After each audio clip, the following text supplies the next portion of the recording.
Author mark Douglas द्वारा लिखी गई book trading in the John, जो ट्रेडर्स को भावनात्मक पहलुओं पर मास्टर बनने की ओर आकर्षित करती है। यह बुक हमें बताती है ट्रेडिंग करना एक मनोवैज्ञानिक खेल है। ट्रेडिंग में ट्रेडर्स की भावनाएं अधिकतर प्रॉफिट और लॉस का कारण बनती हैं। यह बुक ट्रेडिंग के उन पहलुओं पर भी बात करती है जिसे ट्रेडिंग से दूर रखना चाहिए और जिसका ट्रेडिंग में हमें उपयोग करना चाहिए। ये बात याद रखिए, मानसिकता एक दो दिन में नहीं बनाई जाती। इसे बनाने के लिए कई महीने और कई साल लग जाते हैं। यह अभ्यास और बार बार दोहराव के द्वारा विकसित की जाती है। नमस्कार दोस्तों, एक बार फिर से स्वागत है आपका इन्वेस्ट उपाय यूट्यूब चैनल पर।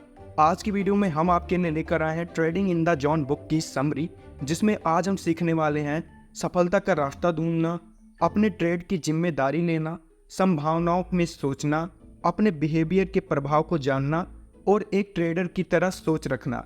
तो अगर आप भी ये सभी चीज़ें सीखना चाहते हो तो वीडियो के साथ लास्ट तक बने रहिए। आइए आज की ये बुक समरी शुरू करते हैं।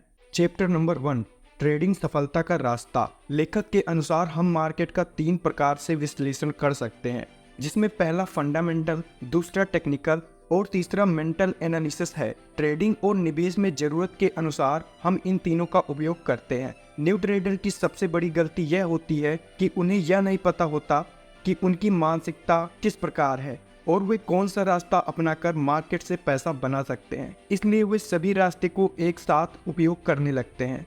इससे वे पूरी तरह दुविधा में फंस जाते हैं और अक्सर गलत निर्णय ले लेते हैं। ऑथर के अनुसार तीनों विश्लेषण को फॉलो करके पैसा बनाया जा सकता है और तीनों ही ट्रेडिंग के लिए उपयोगी हैं, लेकिन उपयोग करने का तरीका अलग अलग है। अगर हम लंबे समय तक मार्केट में बने रहना चाहते हैं या हम निवेश करना चाहते हैं तो हमें फंडामेंटल पर ध्यान देना चाहिए। वहीं अगर हम स्विंग ट्रेडिंग या डे ट्रेडिंग करते हैं तो हमें टेक्निकल और मेंटल एनालिसिस पर ज़्यादा ध्यान देना चाहिए।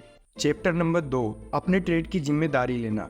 जब हम कोई काम करते हैं तो वो हम स्वयं करते हैं, इसलिए उस काम का जो भी परिणाम होगा उसे स्वीकार करना ही जिम्मेदारी लेना कहलाता है। यह गलतियों से सीखना आसान कर देता है। न्यू ट्रेडर्स हमेशा जिम्मेदारी लेने से बचते हैं क्योंकि हम अधिकतर कामों में ये नहीं सीखते हैं। इसलिए ट्रेडिंग में हमें ये नहीं पता चलता कि जिम्मेदारी लेना जरूरी है।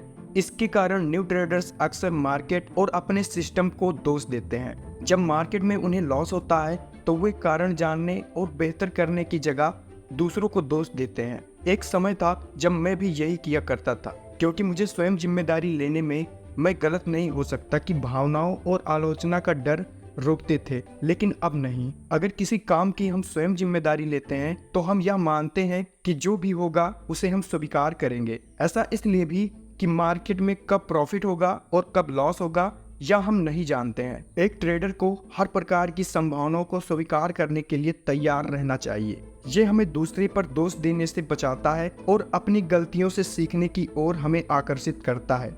चैप्टर नंबर 3, संभावनाओं में सोचना। ट्रेडिंग में किसी सेटअप से 10 ट्रेड लेने पर कितनी बार हमें प्रॉफिट मिलेगा और कितनी बार हमारा लॉस होगा, इसी को उस सेटअप की संभावना कहते हैं। ट्रेडिंग संभावनाएं ट्रेडर की मानसिकता और उनके सिस्टम पर निर्भर होती है। एक न्यू ट्रेडर यह नहीं सोचता कि वह जिस सेटअप को ट्रेड कर रहा है उसके बनने और काम करने की संभावना कितनी है और वह कितनी बार प्रॉफिट बनाएगा और कितनी बार लॉस करेगा। ऑथर बताते हैं कि न्यू ट्रेडर्स संभावनाओं में न सोचने के कारण अपने अच्छे सिस्टम को भी छोड़ देते हैं, क्योंकि उन्हें लगता है कि ट्रेडिंग में सफलता के लिए 100% सही सेटअप होना आवश्यक है। ट्रेडिंग संभावनाओं को बढ़ाने के लिए 2 चीज आवश्यक है। पहला हमारी मानसिकता और दूसरा हमारा सिस्टम। एक ट्रेडर की मानसिकता सिस्टम के अनुसार होनी चाहिए। अगर सिस्टम में कहीं पर एंट्री और कहीं पर एग्जिट है तो उसे पूर्ण रूप से फॉलो करना चाहिए। दूसरी ओर हमारे सिस्टम का रिस्क टू रिवार्ड रेशियो कितना है और कितनी बार उसके चलने की संभावना है, यह पता होना आवश्यक है।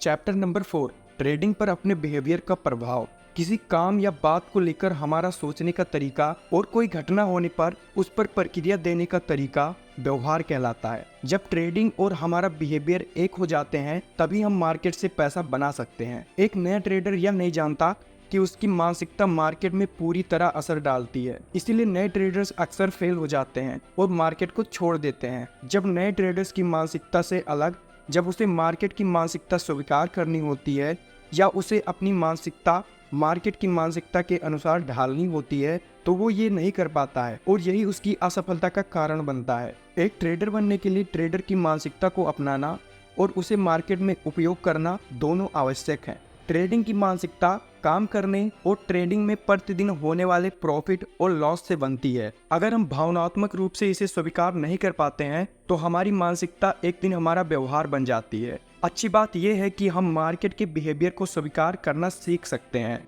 चैप्टर नंबर 5, ट्रेडर की तरह सोचना। कहते हैं हम जैसा सोचते हैं और जैसा करते हैं एक दिन हम वैसे ही बन जाते हैं। इसीलिए अगर हमारे अंदर एक ट्रेडर बनने की इच्छा है तो हमें एक ट्रेडर की तरह सोचना होगा और उसकी तरह व्यवहार करना होगा। अगर ट्रेडिंग में हमारा अनुभव नहीं है तो हम कई गलतियां करते हैं, जैसे सही से होमवर्क ना करना, होमवर्क करने पर ट्रेड नहीं मिलता तो कहीं पर भी ट्रेड ले लेना, अपने सिस्टम को चलते मार्केट में बदल देना, खुद पर यह विश्वास ना होना कि उसका सिस्टम काम करता है, मार्केट को ना देखकर लोगों की सुनना। ये सभी गलतियां इसलिए होती हैं क्योंकि एक नया ट्रेडर ये नहीं समझ पाता कि हमें ट्रेडर की तरह व्यवहार करना है या जुआरी की तरह। एक ट्रेडर की तरह सोच रखने से हमें ट्रेडिंग की मानसिकता विकसित करने में ज़्यादा समय नहीं लगता है, क्योंकि एक ट्रेडर की तरह सोचने और काम करने से अधिकतर परेशानियों का हल मिल जाता है। इसके कुछ उदाहरण हैं, जैसे एक ट्रेडर अपने सिस्टम को हमेशा टेस्ट करता है, गलतियां होने पर अपने सिस्टम को अपडेट करता है, न कि उसे छोड़ देता है, अपने बनाए हुए रूल्स मार्केट के समय में नहीं तोड़ता और भी कई सारी चीजें हैं। तो इस बुक समरी में हमने 5 लेसन सीखे जो एक ट्रेडर के लिए अति महत्वपूर्ण है। तो उम्मीद करते हैं आपको ये बुक समरी पसंद आई होगी। ऐसे और बुक समरी की प्लेलिस्ट चेक करने के लिए इस पर क्लिक करें।